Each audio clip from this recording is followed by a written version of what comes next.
ये अब साफ हो गया है कि अमेरिका इजराइल डील से पलट रहे हैं। अमेरिका इजराइल ने खुले में ईरान को धोखा दे दिया है।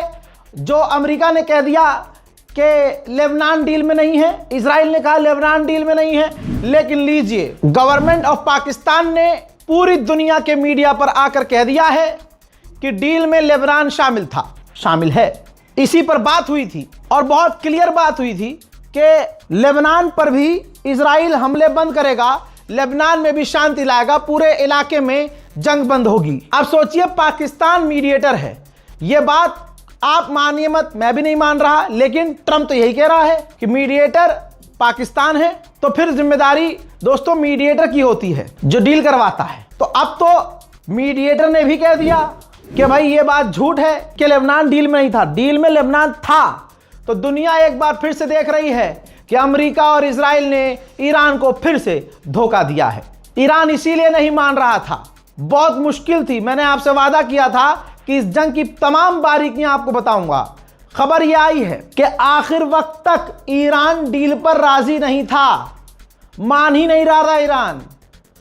तो आखिर में जेडी वेंस इस कन्वर्सेशन में कूदा, यानी अमेरिका का वाइस प्रेसिडेंट। इसके बाद तब भी बात इतनी नहीं बनी थी कि सरप्राइजिंगली अचानक बीच में कूदा चीन, और चाइना के कूदते ही ईरान नरम पड़ गया, क्योंकि चाइना को ईरान अपना बेहतरीन दोस्त मानता है। चाइना ने फिर भी मेहनत करी, ईरान यूं ही नहीं मान गया। चाइना ने काफी लंबे समय तक, काफी देर तक ईरान को मनाया, समझाया, जिसके बाद ईरान राजी हुआ। चाइना ने खूब मनाया ईरान को, तब जाकर ईरान राजी हुआ डील के लिए। और उस डील में भाई लेबनान था, लेकिन अमेरिका इजराइल पलट गए हैं। बीती रात यूएन के अंदर भी मीटिंग हुई, जिसके अंदर खुल्लम खुल्ला बिना किसी खौफ पाकिस्तान ने ऐलान किया और बताया कि इस डील के अंदर जो ईरान और अमेरिका के बीच हुई है सीज फायर की, इसमें लेबनान भी शामिल है और लेबनान पर भी बात हुई थी। हजरात अब लीजिए, पाकिस्तान ने तो अपनी ईमानदारी दिखा दी, खुल्ला खुल्ला आधिकारिक बयान भी जारी कर दिया और यूएन ने भी कह दिया कि डील में लेबनान भी था। रिपोर्ट आपको एक और दे दूं, वैसे तो पूरी रात मैंने अपडेट किया है, पिछली रिपोर्ट मेरी चेक कर लीजिएगा। भाई कोई भी ऑयल टैंकर, ईरान भी कच्ची गोटी नहीं खेल रहा है। अभी तक जब से सीज फायर हुआ है, एक भी टैंकर स्ट्रेट ऑफ हॉर्मुज से निकला नहीं है और निकलना भी नहीं चाहिए। जब भाई पहली ही शर्त नहीं मानी, पहली दूसरी तीसरी शर्त ही अमेरिका इजराइल ने तोड़ फोड़ दी, खराब कर दी, तो आगे कौन सा अमेरिका और इजराइल किसी रूल को मानेंगे और एग्रीमेंट को मानेंगे? धोखा तब भी वो देंगे। अमेरिका इजराइल धोखा देते हैं, ऐसा कोई सगा नहीं जिसे अमेरिका इजराइल ने ठगा नहीं। तो ये तो फिर भी ईरान सगा नहीं है अमेरिका का, कोई रिश्तेदार थोड़ी है, क्यों मानेगा? इस पर यकीन करना बहुत खतरनाक साबित हो सकता है। अमेरिका का हर इंसान विरोध कर रहा है और मान रहा है कि अमेरिका हार गया है।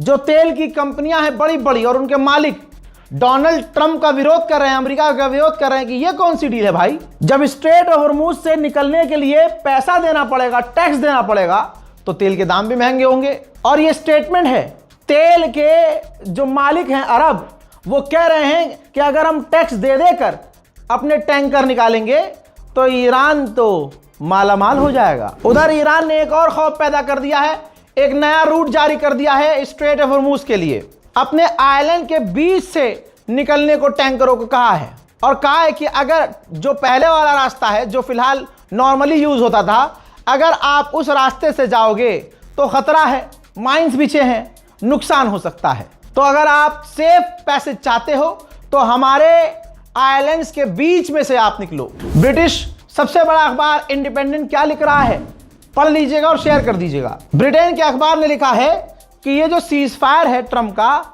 ये क्योर नहीं है, सॉल्यूशन नहीं है। जितना पागलपन पूरी दुनिया में डोनाल्ड ट्रंप ने मचाया है, उसका ये सॉल्यूशन नहीं हो सकता। उधर भाई झुकती है दुनिया, झुकाने वाला चाहिए। ईरान ने बात नहीं की थी अपनी तरफ से अमेरिका से, लेकिन तमाम चीजों के बावजूद जब सऊदी ने खुद देखा कि हमारे वालिद मोहतरम जनाबे हजरते डोनाल्ड ट्रंप पैंट उतार के भाग गए हैं, पीछे हट गए हैं, तो फिर सऊदी अरब की क्या औकात। अपडेट यह है कि सऊदी अरब के विदेश मंत्री ने खुद फोन किया ईरान के विदेश मंत्री को और इलाके की स्थिति पर बात की। ओहो, अच्छी बात है। अगर अरब लाइन पर आ जाए तो इससे अच्छा क्या होगा। मेरे दोस्तों, अमेरिका पूरी तरह से पलट चुका है, ये मैं ऐलान कर रहा हूं। जेडी वेंस, जिस पर ईरान भरोसा कर रहा था, ईरान कह रहा था हम इससे बात करेंगे, ये भी सुअर तो सुअर होता है भाई। सुअर की नस्ल अगर होगी तो आपको क्या लगता है कि जो बाद की जो नस्ल आएगी वो इंसान होगी? नहीं, सुअर का बच्चा सुअर होता है। जेडी वेंस ने, अमेरिका के उपराष्ट्रपति ने, ईरान को खुले में धोखा देते हुए पूरी बात को पलट दिया और कह दिया कि ईरान के पार्लियामेंट स्पीकर ने जो डील शेयर की है अपने सोशल मीडिया पर, वो डील नहीं है। और आपको याद होगा, उन्हीं के डॉक्यूमेंट्स को अमेरिका ने भी रीशेयर किया था, डोनाल्ड ट्रंप ने भी। तो अब ये हरामी ये भी कह रहे हैं एक तरह से कि जो डोनाल्ड ट्रंप ने रीशेयर किया था ईरान के एग्रीमेंट के डॉक्यूमेंट को कॉपी करके ट्रुथ पर, वो भी झूठा था, फिर यानी ट्रंप भी झूठा था। तो ये पूरा जाल दिख रहा है दोस्तों, क्योंकि इस जेडी वेंस ने यह भी कहा कि ईरान के लोगों को शायद इंग्लिश नहीं आती, उन्होंने डील को नहीं समझा, लेबनान इस डील में नहीं था। इतना मोटा बंबू आ रखा है नेतन्याहू का, इतना मोटा। आप देख रहे हैं अमेरिका कितना गुलाम है इजराइल का, कितना गुलाम है। जेडी वेंस ने आगे ये भी कहा, अमेरिका के उपराष्ट्रपति ने, कि अगर लेबनान की वजह से ईरान डील खराब करता है तो ये उनकी गलती होगी। मैं फिर से कह रहा हूं, अगर ईरान के ऑफिशियल तक मेरी बात पहुंच रही है, आप अपनी साइड से ये डील खत्म कीजिए, सीज फायर खत्म कीजिए, अल्लाह आपको हिम्मत दे, और अब किसी के मत सुनिएगा, शुरू हो जाइए अल्लाह का नाम लेके।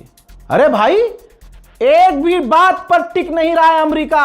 24 घंटे से पहले हर चीज से पलट रहा है अमेरिका। अच्छा, इस पूरी जंग में यूएई को लेटा लेटा कर पेला है ईरान ने, तो तकलीफ तो होगी, बेचारे को तकलीफ हुई है, बोलने दीजिए। तो यूएई के विदेश मंत्री ने भाई इलाके के कई सारे देशों के विदेश मंत्रियों से, गवर्नमेंट ऑफिशियल से फोन पर बात की और कहा है कि अब वक्त आ गया है ईरान के आतंकवाद को खत्म करने का, ईरान की जो मिसाइल पावर है उसको खत्म करने का, ईरान पर पाबंदी लगाने का, ईरान से स्ट्रेट ऑफ हॉर्मुज खुलवाने का। हजरात, इनको बोलने दीजिए, बहुत दर्द हुआ है ना बेचारों को। अरे भाई, इनका जब्बा उठा उठा के मारा है ईरान ने, ले बेटा, समझे। अबे जब अमेरिका नहीं टिका ईरान के आगे और कोई बीच में कूदा नहीं, जर्मनी, फ्रांस, ब्रिटेन, कोई बीच में आया ही नहीं, सबने अपनी फौज भेजने से मना कर दिया, तो यूएई को लग रहा है कि 10 जगह बात कर लूंगा तो ईरान के खिलाफ ये सब खड़े हो जाएंगे। अजी कद्दू। भले ही सीज फायर हो गया है, लेकिन जेट फ्यूल के प्राइस अभी नॉर्मल होने में कई महीना लग सकता है, यानी हवाई जहाज का सफर अभी महंगा रहेगा। भीख मांग मांग के अमेरिका ने सीज फायर किया। अब अमेरिकी ऑफिशियल टीवी पर बैठकर जो अमेरिका के पार्लियामेंट स्पीकर्स हैं, बात कर रहे हैं कि हमारे लिए गोल्डन अवसर है, ईरान के कर्ग आइलैंड पर कब्जा कर लिया जाए तो ईरान पूरी तरह से कंगाल हो जाएगा और उसकी रिजीम गिर जाएगी। इसका मतलब यह है कि अभी भी अगर तुम ये कह रहे हो कि रिजीम गिर जाएगी, तो इसका मतलब डोनाल्ड ट्रंप जो कह रहा है रिजीम खत्म हो चुकी है। अब तुम्हारी बातें गुलाबी सुअर की बातों से मैच नहीं खाती।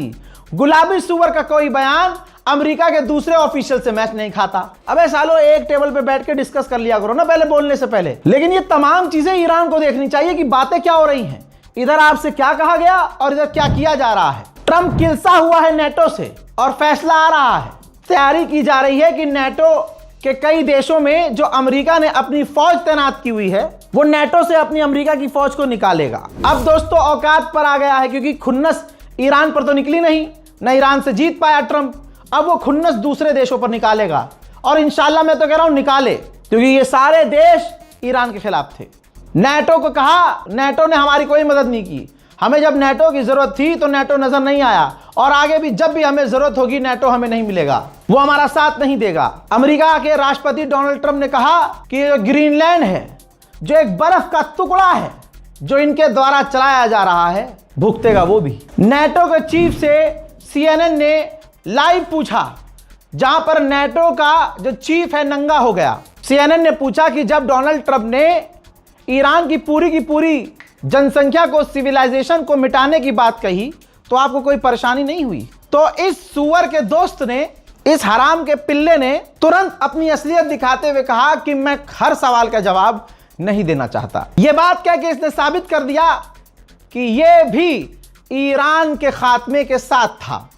इसने कहा बस मैं इतना कहना चाहता हूं कि डोनाल्ड ट्रंप के मैं साथ हूं, सपोर्ट में हूं। लीजिए, सारा का सारा क्लियर हो गया। मेरे दोस्तों, ईरान के शहीद supreme leader Ayatollah Syed Ali खामनाई का 40वां भी है। तो ईरान के अंदर उनको याद भी किया गया, गम भी मनाया गया और सड़कों पर प्रदर्शन भी किया गया। कहा गया कि लेबनान हमारी डील में शामिल है, लेबनान को हम अकेला नहीं छोड़ेंगे और अमेरिका से हमें डील नहीं चाहिए।